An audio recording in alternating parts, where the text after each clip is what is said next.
So Virgin just phoned me up. Now it's the 24th and I'm in Scotland at the moment, and they've told me that basically they haven't got the licences to go up the open reach poles, and there's no booking on the 27th. So I've just asked him to go and check our YouTube video, because he asked me while on land here in Scotland, not very well. I've had to change my dates for Scotland, and I don't know whether he's watching that because the line's gone dead at the moment.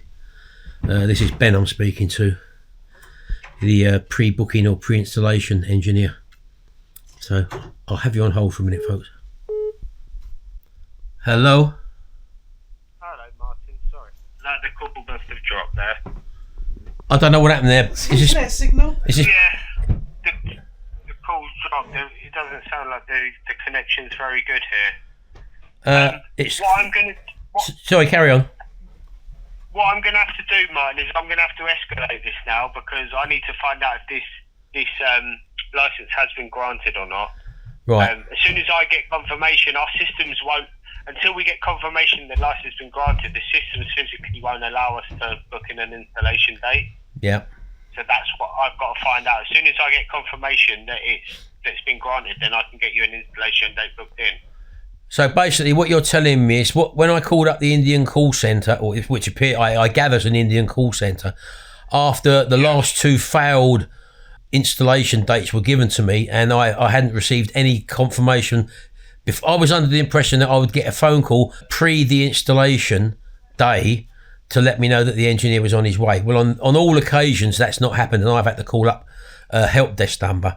All instances I've had to deal with people have been over a call centre, because I've had to make the phone call. So you've actually just phoned me up now, and I was thinking this is the installation call pre the 27th call for the installation, and now you're just basically telling me that there is no installation, there's no licences apparently been granted, and it's all been put on hold still. So all the information when I phone up the Indian call centre that they're telling me and making new installation dates, it's turning out to be basically rubbish. Is that correct? Well, if an installation's on hold, no one should be taking that off of hold, especially if it's been noted on the account. Well, as I said, I've actually made a YouTube video of the actual call centre where I was told of an installation date, and it's definitely been booked in, and that's the one I'm waiting for now. And as I say, I've had to change my holiday, well, I'm in Scotland at the moment, to come home early for the installation, and this has all happened as a result of being told by the help desk, call it that if you want to call it that. Well, I've had to yet again now change my plans because of something which is not my fault or not my problem, and it's costing me financially. Yeah, I can only apologise for the misinformation that you potentially have been given by someone else in the call centre, but in regards to your installation, once it's placed on hold, that should stay on hold. No one should be touching that or taking it off hold for you. So I am going to go through all the notes. I'll probably have to listen to some call recordings as well, Yeah. to see if these agents have been taking your installation off hold when it shouldn't have been. But I've just sent the email off now, so hopefully within the next 24 hours I'll get a reply back from them, and I'll be back in touch with you. It will either be tomorrow or Thursday latest. Right. Okay then, Ben.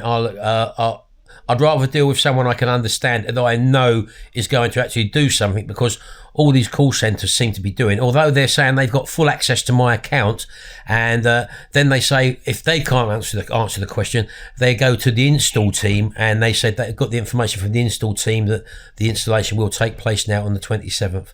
So that's now. Yeah. I don't know how they can confuse information, because I've only got one account and there's only my name on the account holder, so everything that's on the record should point to access from whoever the help desk is, wherever they are, should have the correct information.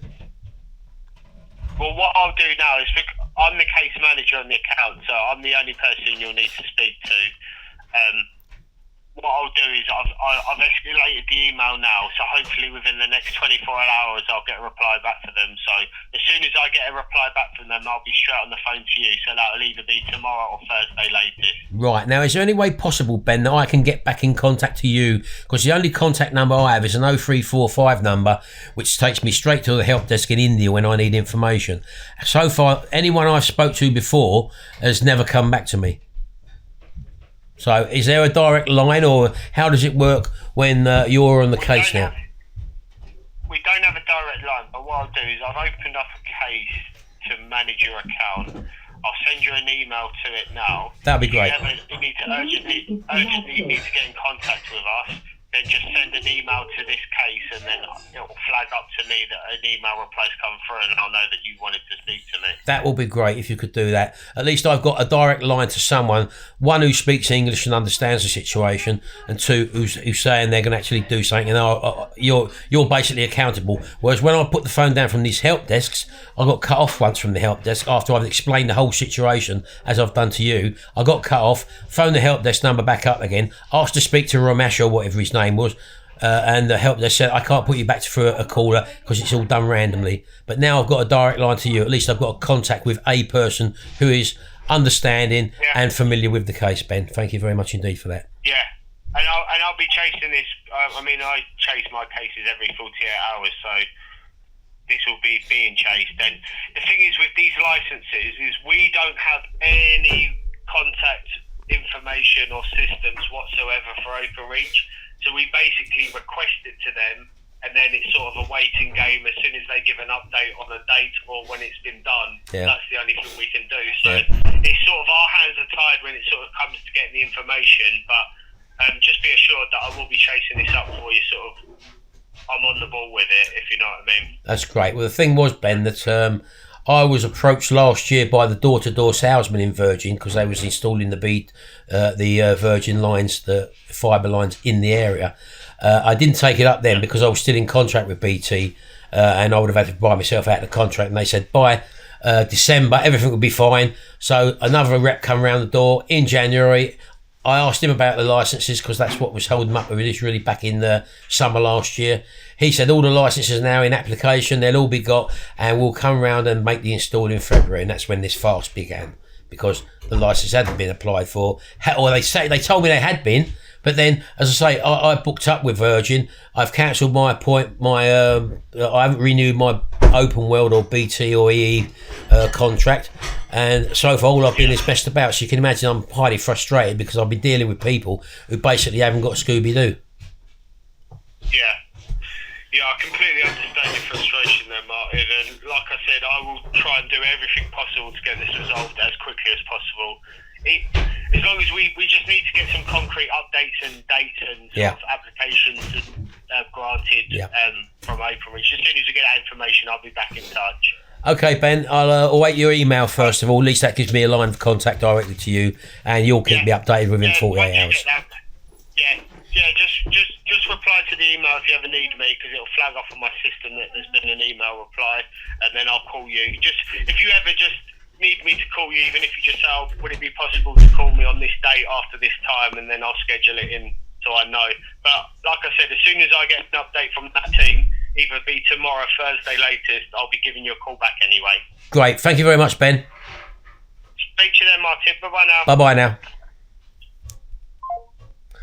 There you go. So you can understand my frustration with Virgin, because all the way down the line, when you're dealing with these Indian call centres, I don't know why Virgin go with them. I've read so many problems online with these so-called call centres of making false promises. He's telling me that the thing's still on hold. It's never been changed. And if you watch my last video on this farce of an installation from Virgin, you'll understand. But now I'm speaking to someone, and I've got a line of contact now, or I should have when I finish this call. He's sending me a direct email with his name. He's now going to pursue it. He's the manager, and he's English speaking, and he understands my situation as well. Not worth getting irate with him. It's not obviously not his fault. He's just been given this. I thought this was the installation pre-call saying it was going to go ahead. Didn't expect to be told that it's still on hold, and it has been on hold all the time. Anyway, there you go, folks. Little update on this one. Hope you've enjoyed that. We'll see you in the next video, and until then, bye for now.